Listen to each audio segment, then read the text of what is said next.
Hi mga mamis! Welcome back to my YouTube channel. So, for today's video, i-share ko sa inyo yung preparation ng Lactong 1 to 3, tsaka yung review niya.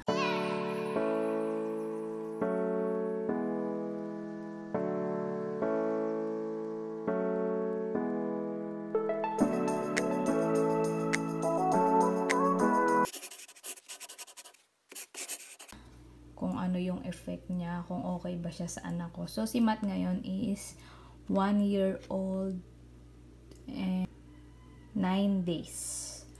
So, nung pinadede ko siya nito, nung una, siguro ano pa lang siya nun, mag-iisang taon.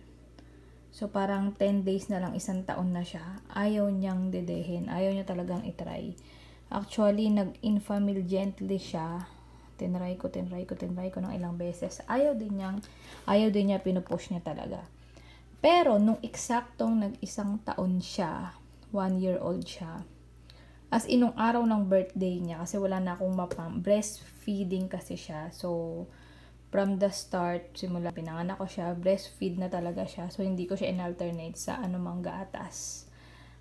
Tapos, after nun, sabi ko, try ko nga ulit kasi meron pa naman ako nito. Bumili ako nito yung maliit na box. So, kung gusto nyong itry, may maliit na box nito. Siguro, magkano kayo? 200 plus ata yung isang maliit na. 350 grams. So, diba, mas tipid siya. So, meron pa ako nun. So, tinry ko sa kanya. So far naman, parang 3 beses niyang pinush and then nagustuhan na rin niya. So, ito na nga.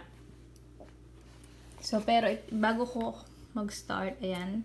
So, yung gantong size, 1.15 kg, 1 to 3 years old, plain lang siya. Yung ganito is 796 ang kuha ko. So, di ba mas tipid na siya, di ba? Kasi halo naman si Matt, hanggang ngayon nag-breastfeed pa rin siya, pero kasi mahina na eh. Kumbaga, parang sa isang araw nakaka 6 ounce na lang siya. And then, ito na, puro lactum na. So, bago yan, share ko muna sa inyo yung paano siya i-prepare. So, meron akong bottle dito. Ang instruction kasi dito is ayan, 4 scoops sa 190 ml. So, 190 ml is hanggang dito. Ayan, 190. So, hanggang dito. And then, 4 na scoop. So, wait lang. Kuha tayo ng water.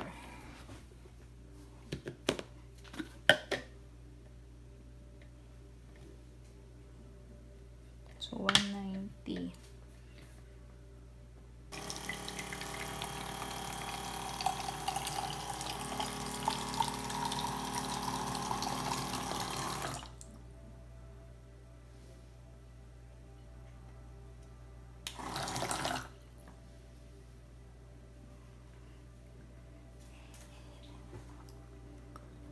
So, ayan. 190 dapat dito lang siya. So, sobra siya.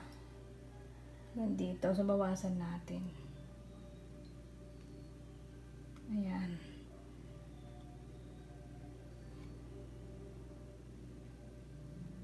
So, tabingi lang yung ano kaya. 190 siya. So, ayan yung 190. So, 190, 4 na scoop. So, mag-scoop tayo. So, yung scoop niya is malaki. So, hindi siya tulad ng ibang milk. Diba? Pagka 0 to 6 months, 6 months to 12 months, yung mga scoop nila is maliit lang. Ito, yung scoop nito is malaki. Ganito yung scoop nila ng lactum. So, ayan. So, iba yung measurement nila. So, mga mamis, kailangan sundin natin kung ano yung nasa box, kung ano yung nasa instruction, kasi yun yung makakabuti kay baby. So, yung mga mamis, ibang mamis, sabi nila nakaka-constipate daw tong lactum, which is true. Pero, ang gagawin nyo na lang is kailangan painumin nyo ng painumin si baby ng water. Tsaka syempre, ilimit natin, hindi maya't maya kailangan niyang dumede.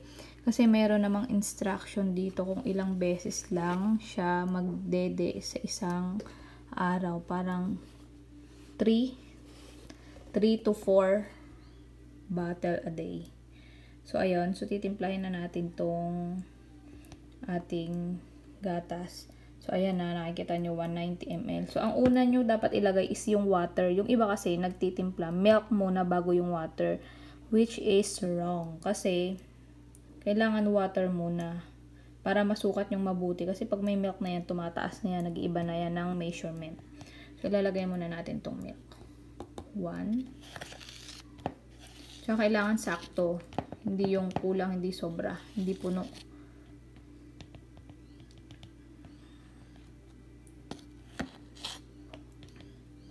2.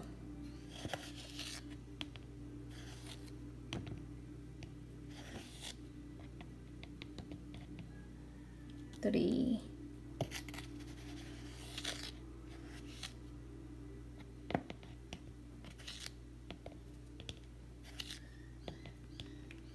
4. So, ayan na. 4 siya. Kay Matt, mga mamis, is nung unang inom niya na ito, siguro 2 weeks, hindi naman siya constipated. Pero, nung na-less na yung breast milk, nung hindi ko na siya napapa-breast milk, siguro dahil napabalance, medyo nabuo na yung pupo niya. Ayan. So, tignan nyo, tumaas na siya nung may milk na. So, hindi na siya 190. Diba? Hindi na siya 190 na 200 na nga siya eh. 200 mahigit na nga siya, diba? Tumataas kasi siya pag may gatas na. So, kailangan is water muna. So, ayun. Kay Matt is nabuo na yung pupo niya. Kasi pag breast milk babies, breastfeeding babies, usually yung pupo nila hindi talaga nabubuo. Parang ano lang, mashed potato. Ganon yung parang texture nung ano nila, nung pupo nila. Pero once na nag-formula na sila at talagang lagi ng formula, yun, ganon na, nagiging ano na yung pupo nila. Nabubuo na siya. Pero hindi pa naman dumating sa point na sobrang hirap na siya magpupo. Basta kailangan lang ng water, tsaka yung tamang pagtimpla. Ayun. So, kailangan yung measurement, yung scoop. Kasi iba yung scoop ng Lactum. Hindi siya tulad ng ibang scoop. Kasi usually, pagka 0 to 6 months, 6 months to 12 months, yung scoop nila is 1 ounce, 1 scoop, diba? Karamihan laging ganun. Itong Lactum, hindi siya ganun. So, kailangan mayroon kayong scoop para matimpla at ma-measure nyo ng maayos. So, ayun lang. Thank you so much. Bye!